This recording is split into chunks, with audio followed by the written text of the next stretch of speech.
Hey, everybody, and welcome back to another episode of Vacuum Exposition. And I'd like to call this little series of videos we've kind of been in, the Europe videos, because currently I am at home. But right now, as you are watching this video, I am somewhere in Europe. So I am on a much needed vacation with my wife, and we are having the time of our lives.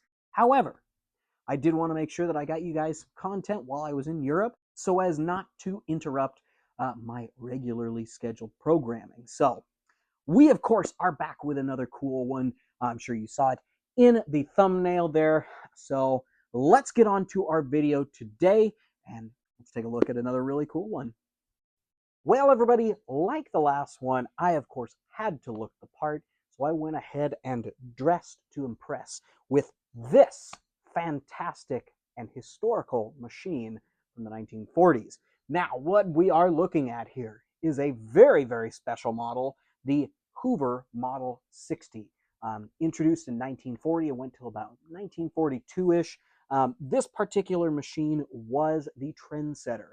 This was the introduction of their new hood, this kind of squared off hood with the headlight and logo right here. It was a fashionable machine. Of course, this was still around the time of Art Deco styling, so this fell right in tune with it. So now the Model 60. Now for the collectors out there, I know a lot of you are probably looking at this going, Carl, this is not a Model 60. This is a Model 61. I don't know what a Model 60 is, or I've never seen a Model 60, so you must be confused. No, I am not. Now, the Model 60, like I said, they ran from 1940 to about 1942.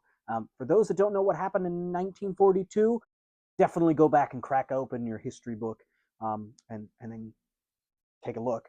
Now, Hoover would continue production of the Model 61 following this. But the Model 60 was an engineering marvel that, they had not had yet. So, and for those that did not want to go grab your history books, 1942 was right when World War II broke out. So production for this particular machine, it kind of came to a screeching halt. So that moved on to Hoover, of course, helping with the war effort, and thus not only vacuum cleaners, but automobiles and other appliances and such.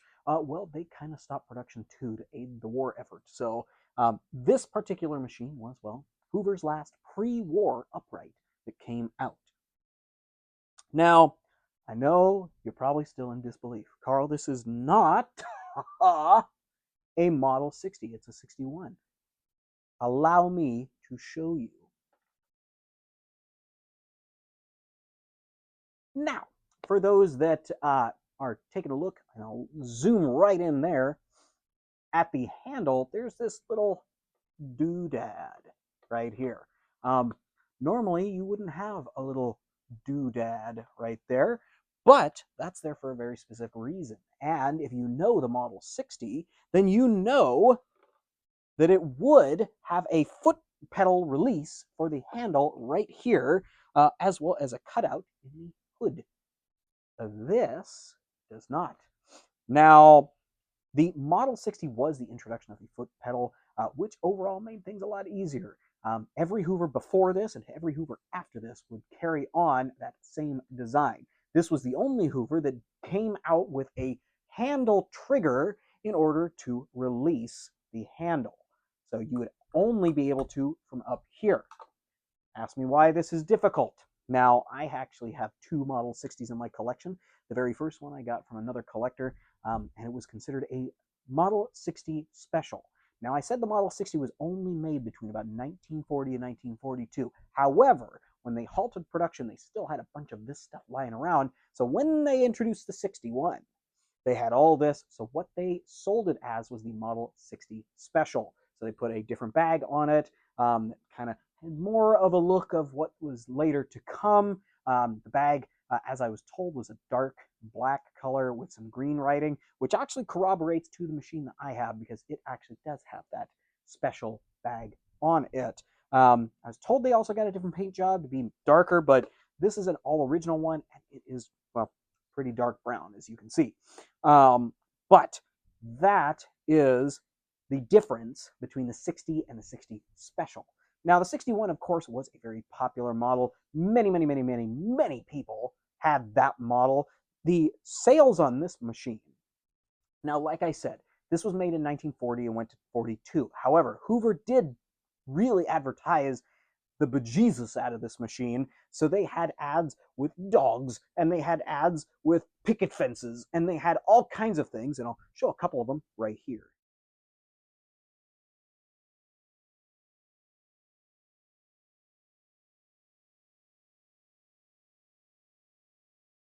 Now, in addition to, of course, the very varietal ads that they had for this particular machine, they also began supporting the war effort, and thus had ads with this machine in it that would say, like, to buy war bonds and things like that.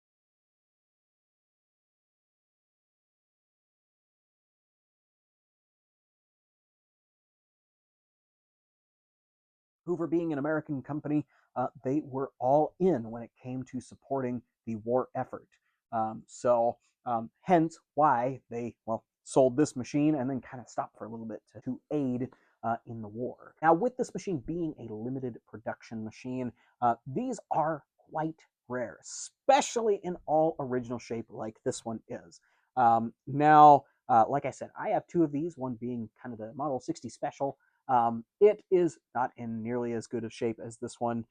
This one had been restored a while back, but either way, they are very hard to find. And to find an actual true Model 60 with the original bag and everything, well, that would be like lightning striking twice. They are very hard to find. As it were, I just had a good connection to get my first one, and then this one was actually left to me upon my friend's passing. So with regards to that, this machine was acquired by another collector long time ago. He had a bevy of machines that were in, well, basket case shape, and he had been selling them on Vacuum Land, the website that I am, of course, a member of. And he had this one available. It needed some restoration work, but my good friend Jay did take up the reins on this one. The handle, for instance, did need some addressing. Now, it has gotten a little bit beat up as we have moved this across the United States. It's technically actually been moved across the states a few times now in shipping and everything, but it did need some help. I know that he painted the handle, the matching kind of dark brown that went with the rest of the machine, as well as the handle grip. So it is in pretty tip-top shape.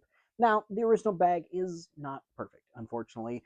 These sateen bags, as they called them, they tended to, well, what they called shatter. So essentially, it's where you'd see like the pleating on it that would just kind of come apart. So on this machine, there's a couple spots kind of along the sides, so kind of up towards the top, where that's kind of started.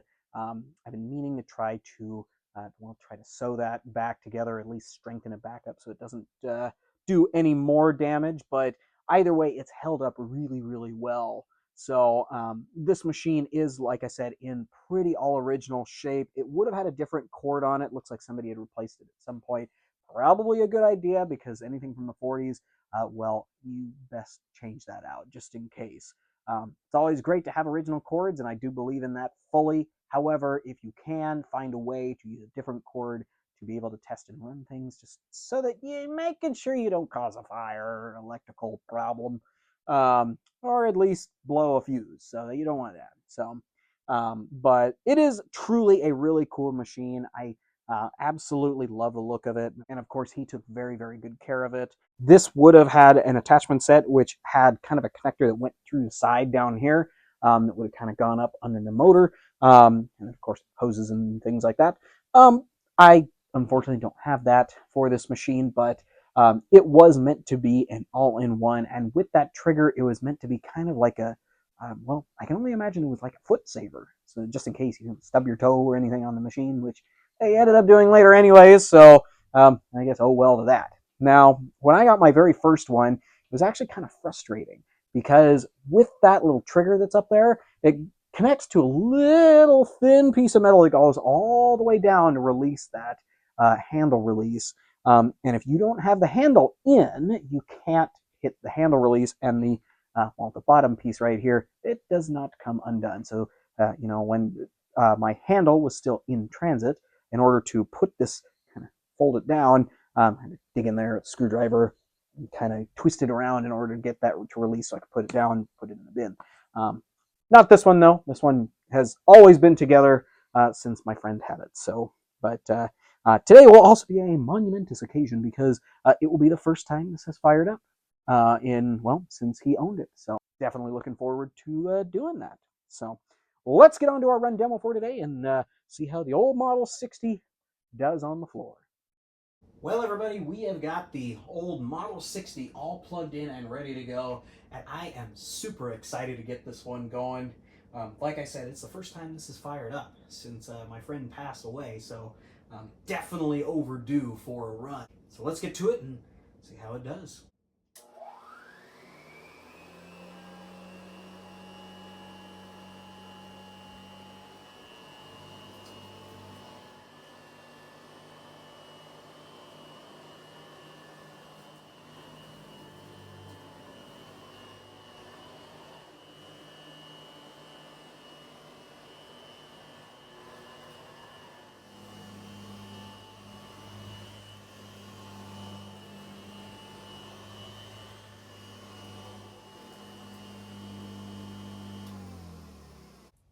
Well, y'all, the old Model 60 did a fantastic job. These things just very nicely, quietly just kind of beat the carpet, and everything is nice and tidy and quiet.